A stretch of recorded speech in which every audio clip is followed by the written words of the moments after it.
Hey Scott, hey everyone else, welcome back to Full Running Shoes.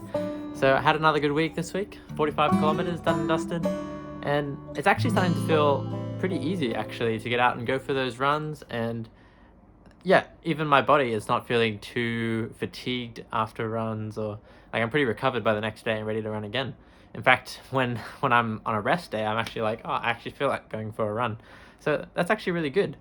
I've even started to notice in the data that Strava keeps that it's saying that my relative effort, it keeps track of my relative effort for each run, which is basically trying to gauge how much effort you put into a run and comparing it to other runs.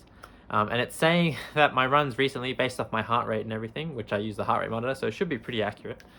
Yeah, all of that.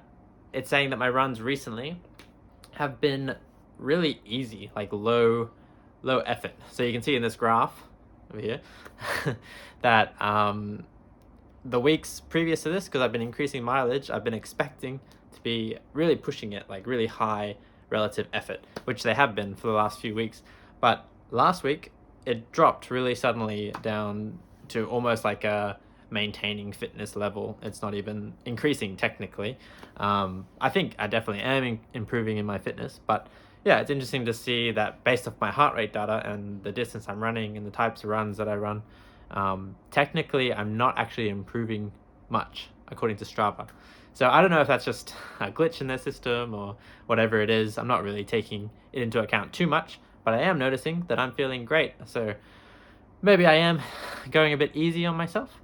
And I felt like that throughout this week. Towards the end of the week, I was feeling, yeah, like I went out for a run and I just felt great. And it was supposed to be just an easy 6K run.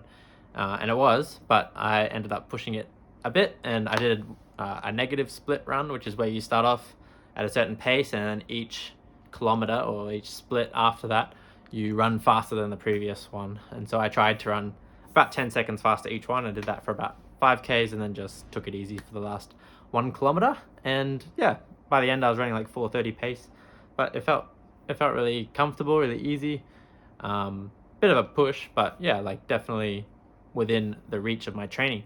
And I haven't really been thinking about speed or anything like that. I did a hill run as well this week, and that was fine. Like I've been avoiding hills, but this week I ran for 14 kilometers on a fairly hilly course. And yeah, it just been going fairly easy, I guess. So maybe I should start to think about increasing, but yeah, I've been tossing up whether I should do that or not. And I think I'll just stick with increasing my mileage for now. So I've got about, yeah, next week I'll run 50 kilometers, and my goal is to run 60 kilometers each week. So it's not too long to wait until I get to 60 kilometers. And then I'll start thinking more about, yeah, adding in those hill runs and those like faster interval sort of running into my schedule. But yeah, it's just interesting to note that my body's going really well. So it's really good actually. I'm encouraged by that. Yeah, Scott, thanks for your last video. Yeah, and I've been following along with what's been happening for you guys. We've had it pretty easy here, but yeah, there's been lots of people in Victoria, including you, Scott, without power, and a lot of people with damaged homes and stuff. So yeah, it's really crazy. I'm glad you were still able to get out for your runs and you weren't impacted too heavily. It was just the blackouts for you guys. But yeah, it's tough for a lot of people. So as I said, for me, next week, 50 kilometers. I'll see how I go with that. Hopefully get it in a run with Scott. And we might have a video out on Saturday for how that run went. So that'll be fun. But make sure to check that out on Saturday. And other than that, I'll see you in my next video on Thursday. But make sure to check out Scott's on Tuesday next week. All right, catch you guys. Have a good rest of your week.